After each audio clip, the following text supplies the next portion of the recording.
Mettre à jour les drivers de ta carte graphique Nvidia, sur le papier ça peut s'avérer extrêmement simple, mais en réalité si tu veux faire les choses proprement et éviter au maximum les bugs, c'est un tout petit peu plus compliqué. Alors évidemment je vais t'expliquer très simplement comment faire dans cette vidéo avec les étapes et évidemment de façon très détaillée pour que tu puisses suivre et tout faire en détail et en même temps. Donc cette vidéo s'adresse aux personnes qui veulent mettre à jour leur driver graphique de carte graphique Nvidia, aux personnes également qui ont potentiellement des problèmes à cause du driver ou à cause de la carte graphique de manière plus générale, que ça soit en jeu, en utilisation standard, bref, que tu as des problèmes à cause de ce composant-là précisément. Ou après, tu peux aussi ne pas savoir d'où vient le problème et donc tester cette piste. Alors, dans un premier temps, il faut vérifier quelle carte graphique tu as. Donc, tu vas aller dans le gestionnaire des tâches, s'il veut bien s'afficher sur bon écran, et aller dans Performance, puis dans GPU, donc 0. Si tu as plusieurs GPU, regarde la carte graphique Nvidia, celle qui nous intéresse pour cette vidéo-là. Et donc, moi, dans mon cas, c'est une GeForce RTX 5080, donc ça va être utile pour aller chercher les drivers. Pour aller chercher les drivers, tu as le site en description directement. Tu vas pouvoir rentrer le type de produit, donc GeForce, gamme de produits, donc ta série de cartes graphiques, donc moi GeForce RTX 50 Series. Ensuite, le produit précisément, donc moi c'est une 5080. Le système d'exploitation entre Windows 11 et Windows 10, en vrai, il n'y a pas de différence, mais en sachant que Windows 10 est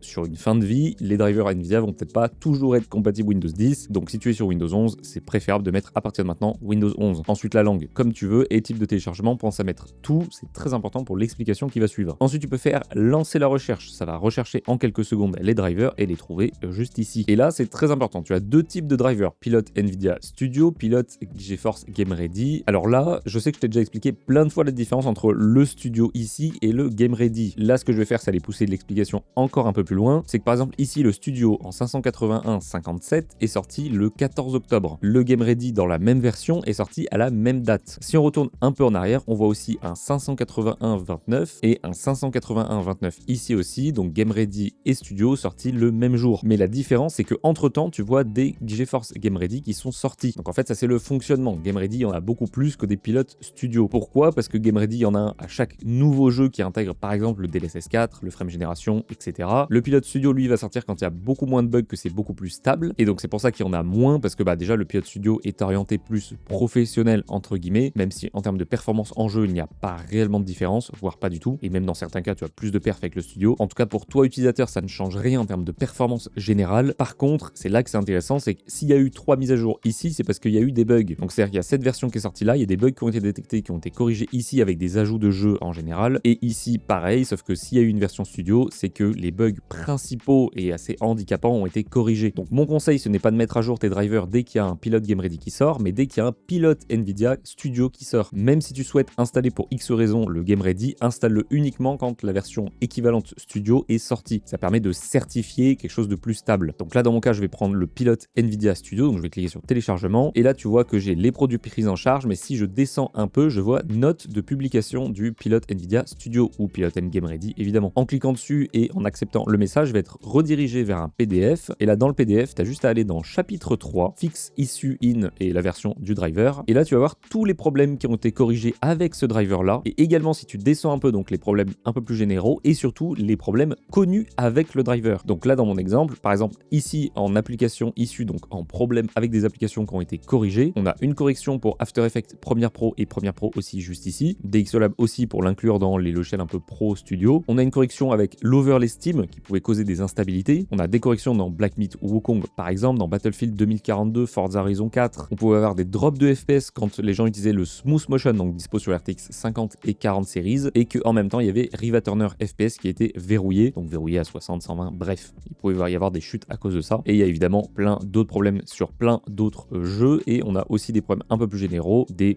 écrans noirs sur un écran en particulier, et un problème avec la réduction de bruit, leur technologie RTX Nvidia, c'est un peu plus du détail. Et sinon, juste en dessous, donc dans la section 3.2, dans les problèmes ouverts avec ce driver là, donc toujours en cours de recherche de problèmes, enfin de correction de problèmes, on va avoir par exemple un problème sur Counter-Strike 2 et un problème sur Like a Dragon, avec le problème qui est évidemment expliqué. À titre personnel, je ne joue ni à Counter-Strike 2 ni à Like a Dragon, donc d'installer ce driver, techniquement, ça n'est pas censé me poser des problèmes. Or, évidemment, tu l'auras compris, il peut y avoir des problèmes qui ne sont pas détectés, qui ne sont pas écrits dans ce PDF là, donc c'est un peu, voilà, mais en tous les cas, déjà être sur un pilote studio, ça garantit une meilleure stabilité, une meilleure fiabilité, et de regarder ce patch note, ça peut aussi te permettre de voir, est-ce que le pour et le contre sont vraiment intéressants par rapport à moi. Donc là, dans mon cas, oui, parce que j'utilise After Effects Premiere Pro, donc ça m'évite d'avoir des potentiels problèmes, et je ne joue pas aux jeux qui ont des problèmes ouverts, en tout cas avec ce driver, donc Counter-Strike 2 et Like a Dragon, donc peu importe. Une fois que tu as fait ton choix, donc tu peux revenir sur le site de téléchargement, cliquer sur télécharger, et là, bah tout simplement, ça va se télécharger, et tu vois que c'est en général plutôt rapide. Ça dépend évidemment de ta connexion internet. Une fois que c'est fait, très important, tu as deux choix possibles. Alors moi, ce que je recommande pour l'installation des drivers, c'est NVCleanStall, un logiciel dont on va parler un peu plus tard, qui permet une installation propre et enlever tout ce qui ne sert à rien du driver, télémétrie, application, composants inutiles, etc. Mais ce que tu peux faire avant, donc NVCleanStall, en vrai, je le conseille pour tout le monde pour l'installation. Par contre, si tu n'as jamais fait de NVCleanStall avant ou que tu as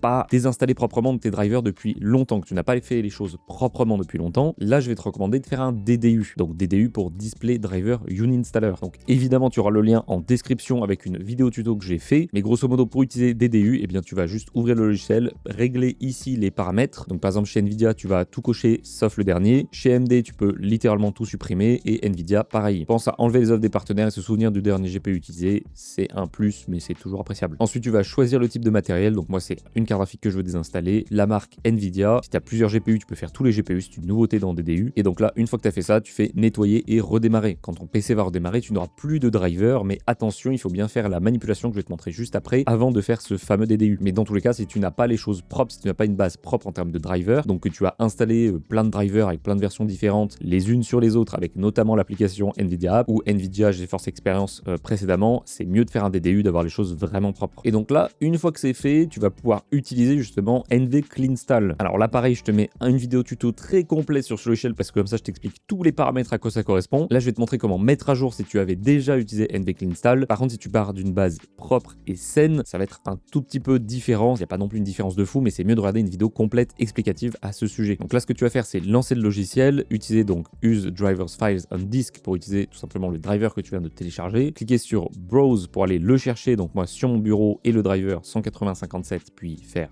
Next. Là, tu vas recocher ce que tu avais déjà coché avec NVCleanStall pendant la précédente installation. Vu que là, je le répète, mais on part du principe que tu as déjà installé avec NVCleanStall et que tu veux faire juste une mise à jour. Si c'est une installation propre de A à Z, évidemment, tu as une vidéo complète, encore une fois, en description. Donc là, moi, je vais recocher la même chose que d'habitude. Je vais faire suivant. Donc là, tu vas avoir un chargement Unpacking Installer que tu vas laisser faire. C'est juste le driver qui va se décompresser. Comme ça, NVCleanStall va pouvoir choisir ce qui va te mettre ou pas dans le driver. Enfin, c'est toi qui vas choisir, mais il va adapter en fonction. Une fois que c'est fait, tu as aussi plein de choix ici. Comme l'autre, je vais te dire de remettre les mêmes options, sauf quelques-unes. Donc là, du coup, tu es censé avoir le bouton Use Previous Settings. Tu vas cliquer dessus, ça va te remettre les mêmes réglages qu'avant. Alors du coup, tu n'as pas besoin de faire Perform a Clean Installation, vu que tu pars déjà d'une installation propre et que tu avais déjà fait NVCleanStall avant. Express Installation, ça, je te conseille en vrai de le décocher. Tu pourras le faire manuellement, c'est un peu plus safe pour vérifier. Et là, sinon, tu peux tout remettre comme avant. La seule chose qui va changer, c'est ici avec Apply NVENC Video Encoding Session Limit Patch, qui ne va pas forcément te proposer la version que tu as. Par exemple, ici, j'ai la 581.47 Notebook Hotfix, mais j'ai pas la version que j'ai. Moi, c'est la 57 si je dis pas de bêtises. Tout à fait, c'est la 57. Donc, je n'ai pas la bonne version. Tout simplement parce que le driver à l'heure actuelle vient de sortir littéralement. Donc, du coup, il n'y a pas encore les modifications qui ont été faites et qui ont été publiées sur GitHub parce que ça se base sur du coup les données qui sont récoltées sur GitHub en fonction des drivers. Donc là, je peux soit prendre une version plus ancienne, soit je peux ne pas le mettre pour l'instant et le cocher plus tard quand ça sera sorti sur GitHub. Je te conseille plutôt la deuxième option d'attendre que ça soit sorti sur GitHub et dans ce cas tu appliqueras juste le patch en question et pour savoir justement, petite indication, tu appuies sur Help, juste ici ça t'ouvre une page internet GitHub et ici si tu descends tu vas voir tous les drivers depuis très longtemps, depuis le 391.35 et du coup si tu descends tu vois que juste ici la dernière c'est 181.47. Donc comme ça tu peux garder la page de côté et dès que tu vois la version de ton driver tu refais la même manipulation en mettant du coup le patch NVENC Video Encoding Session Patch. Le nom est très long mais t'as compris de quoi je parle. Une fois que c'est fait, du coup que tu as tout sélectionné en fonction de ce que tu avais déjà avant et que tu as choisi pour NVENC et peut-être que tu as modifié des options. Alors en sachant que si par exemple tu avais désactivé Uncell avant et que là tu le décoches, du coup ça va l'activer. Donc à voir, ça permet de remettre par défaut certaines options, mais du coup attention à ne pas oublier de cocher quelque chose, même si normalement si tu utilises Use Previous Settings, c'est censé reprendre les mêmes réglages. Donc là du coup tu peux faire Next, tu vas avoir un chargement parce qu'il va du coup personnaliser le driver en fonction de ce que tu as choisi de mettre ou de ne pas mettre. Et c'est dans cette étape-là qu'il y a une grosse différence entre guillemets avec si tu mets à jour et si tu installes pour la première fois et que du coup tu utilises DDU avant. Et là du coup tu as le fameux choix, donc Install, Show in Folders, Copy Folders ou Build package. Si du coup tu viens d'un DDU, d'une installation propre, que c'est ta première installation du driver, tu peux faire build package et en fait tout simplement il va te donner un nouveau